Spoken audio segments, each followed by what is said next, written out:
Well, there's a proposal to have what they call choice. Take your public school dollars to the school of your choice, private school of your choice, to give parents the option to take the money that would follow their child in whatever public school district they would normally go to a private school. But would the private schools have to reduce their tuition for them, or will that just be like a supplement to? Right. It would act as a supplement. It still wouldn't make it necessarily affordable for people if the private school is going to cost 5 and 6 figures for this small amount that the school district is getting. I think that's the confusion to people, is that we're feeling like there's going to be a void somehow because you're still going to have to afford to go to private school. And you still have to meet every requirement that private school has. And they snooty at private school. I could tell you, you know what I'm saying? I can tell you that, my daughter is on the spectrum. She has an IEP. Everybody thinks because you have an IEP, you just get in anywhere, and wherever funds are, those are your funds. And that is not true. I can tell you that. I've worked very hard to afford private school for my daughter because I was worried about schools failing. And the moment I realized that I could afford private school, she won a scholarship from the Board of Education, right? So now I'm armed with, I can afford private school, and I have a scholarship from the Board of Education. Do you know every private school turned us down? I couldn't pay them to go. Yeah.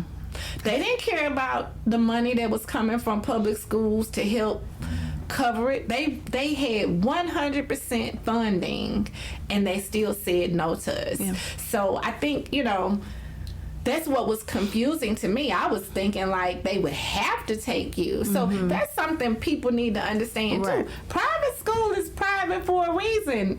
They can say no. They can. And they have, their standards for admittance. And those don't have to change. They also wouldn't have to meet the same accountability standards that public schools have to meet. And so it's not a real choice when in terms of when you think about having a choice to do A or B. It's not that kind of real choice for parents. Now I always say it's the worst kept secret in Jackson that our children attend a private school. But I'm against any bill, any proposal that takes public school dollars away from our public school system. I'm a proud product of a public school. I have worked for years, even before we ever had a child. Public school not the same from when we was there. Yeah, unfortunately. But I don't think it's fair for anybody to even compare where we went to school or how schools were when we were there to now. There are a lot more challenges financially. There are a lot more restrictions. There are a lot more things that are involved as far as in school. And opportunities present themselves. Like even now, I would love if Miss Graves was still teaching.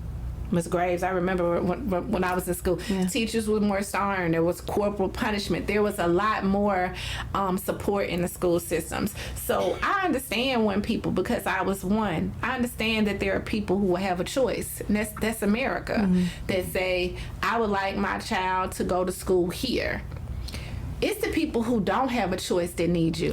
Which is why we have to work to make our schools better. Right. And you talk about a teacher like Miss Graves. What are we doing for the next generation of teachers like her? We're not paying them well enough. We need to pay our teachers a competitive pay rate. We need to make sure we strengthen the retirement system instead of weakening it, so we can use it as a recruitment tool to get and keep better teachers.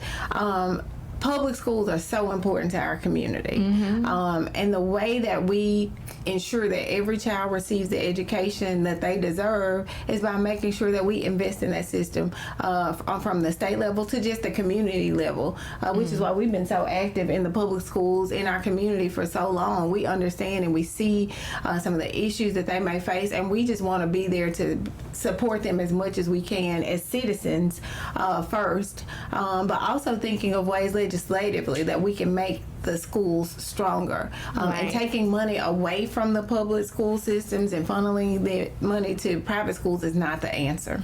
Well, I'm gonna play devil's advocate. It's my concern is if the people leave the city for other reasons, they're not gonna be there to go to school anyway. So we need to be more concerned with having people that are managing the areas in order to keep people there. Yeah. Because why would I continue to live in a place if I feel like the structure of the place is falling? Yeah. You get what I'm saying? So it's, we get caught up in that, and I know that just even from myself, from growing up in Jackson, we get caught up in one small thing and one small portion of the picture until we learn. And that's why I like to have these conversations so that people can see the dynamics of what is actually happening. Because you'll get one person that will just run. Oh, they're just going to run and take money from public school. Right. Yeah. Well, what are you going to do about population? Right. If you can't retain the citizens to want to keep living in that district, then what is going to happen to the schools there? Right. The same thing has happened all over America. There are so many things that attribute to that. Like if they're going to focus on private school, why not focus on Airbnbs? Like the schools here failed because Airbnbs weren't managed at first, and there would be entire blocks of Airbnbs, which means no students, which means no school. Yeah. So there's so many other things to think about other than that. So I'm glad you helped me understand a little bit more. And these things are gonna come up time and time again. They will. It's always going to be something new at school. It really is. It's I want to talk about uniforms, so but I'm not going to hold you all day. But can we bring back uniforms? Oh my gosh. Uniforms are great. There are things that I think we can harp on. And again, I've told you that even off camera, and I'll say it again. I've learned that there will be people that will say minute things very loud, but they still don't mean anything in the big picture of things. What we need to focus on is making sure that the people of this district understand that there will be proposals after proposals after proposals. What we need to know is your vote going to align with the betterment of this area that you live in? Y'all purchased a home there, right? That's right. The family is there. So what would we want to elect someone who is not rooted in the area? Gerald's not going anywhere. He's got a seat in Hinds County. He's running things on his end. You've got the law offices. There is so many things that you can help even in development. My understanding, there's some new development that may be coming in while you're in office, and you'll be able to talk to the city, talk with even the mayor of Jackson to kind of work and do some commingling agreements between the county and the city. I'm looking forward to those things. Yeah. Do you have any ideas that we can kind of get a preview on? Well, my background, is in real estate. I've spent the last, I guess, probably about 15 or so years working in the area of real estate, helping families straighten out their heirs' property issues. I've been in just about every chancery court from DeSoto County to Harrison County in Mississippi. We don't have a fair housing law in our state, which we need. We also on family houses, or just fair housing to make sure that we have affordable housing for our residents. There's no bill for that in Mississippi. It was something we need to be thinking about. Wow. Yes. Also, there was a proposal last session for a black bill that they didn't get passed. And that's my area of the law. There are so many properties in Jackson, even in some of the most beautiful neighborhoods in town, where there's a property that ended up as an heir property. Those heirs are in a different state. They just haven't come back to maintain it. Now it's overgrown, the roof is falling in, and then you have the neighbor next door who's a retired school teacher who had spent her life building this beautiful home only to have what's now a blighted property next door to her. I have some very great ideas and a draft of a bill to fight the blight in Jackson. I'm already working on a blight project for a nonprofit in town, but things like that that are my strong point in my background uniquely qualify me for this position. You know, practicing law. I mean, I've been in and out of courtrooms for the last 15 or so years, and then being a judge, having to apply the law, and even seeing ways where one change here or there would make a big difference. Right. I'm equipped to handle those things, and then I have those relationships with other elected officials so that we can get things done, so we can work together to talk about what the needs are for all parts of the district, and taking care of those needs will really make lives better all across the state of Mississippi.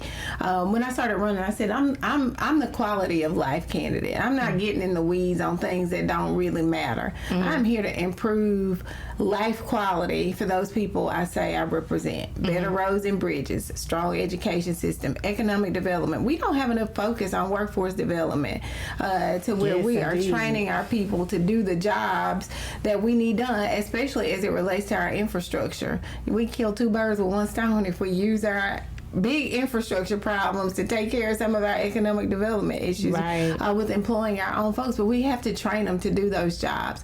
All of those things go back to what quality of life do the residents of this district enjoy? And those things aren't black or white or red or blue. They are people issues. And I think that's my ability to just connect with people is what got me to that point, to be able to say, look, this is about people. This is about the people of Senate District 26 and how I really make a difference for them. You know, I'm about results. You know, like if I'm not getting you results, then I don't feel like I've accomplished anything. And a big part of that is looking at what the real issues are, focusing on those and finding ways to navigate them. I'm excited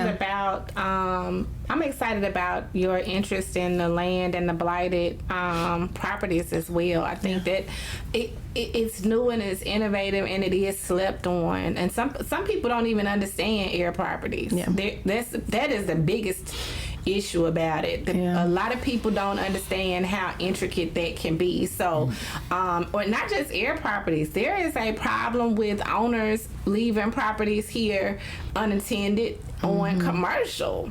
And they don't do anything about those. So I'm excited that you get a chance to step in on that, because I've said for years, why do we allow these properties to even still maintain a value? We continue to give. I don't know if I'm sure you know, but other people don't know that the old grocery store, what was it, County Market over there on 18 for years. What is that? O'Reilly or AutoZone on Northside Drive before you get to County Line Road. It's been closed I don't know how long. The grass is growing up, rats are everywhere. It's still evaluated at millions of dollars.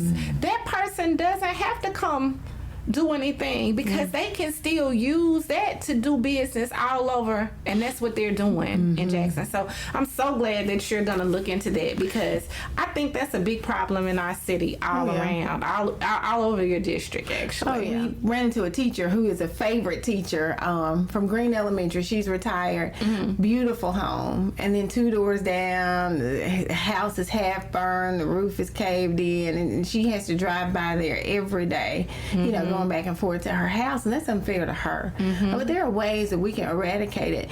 The other thing that I found is in my canvassing efforts, I've run into people in those same neighborhoods that say, Kamesha, if you can help me figure out how to get title to that house, I'll take it. I'll fix it up. You know, because I'm invested in my neighborhood. And so thinking about the fact that we have community members who just need the law to help them get it done, then that's what I'm there for. And some people think that all happens just at the mayor's office. So that's another thing about us reaching out to let people know that even though some of these decisions and some of the lawmakers that they have right now, you know, they aren't able to get their help. So they need to understand that when you get this seat, that you get to stick your hand in a lot of different areas within that district to help. Not just land, like you said, beautification, streets and roads. There's nothing that you won't be able to assist with or even, you know, cooperate with other people and introduce bills. So that's exciting to see. Just a different aspect of it. And a woman being in a seat. Yeah, I have Sorry, so Gerald. many ideas. Sorry, Gerald.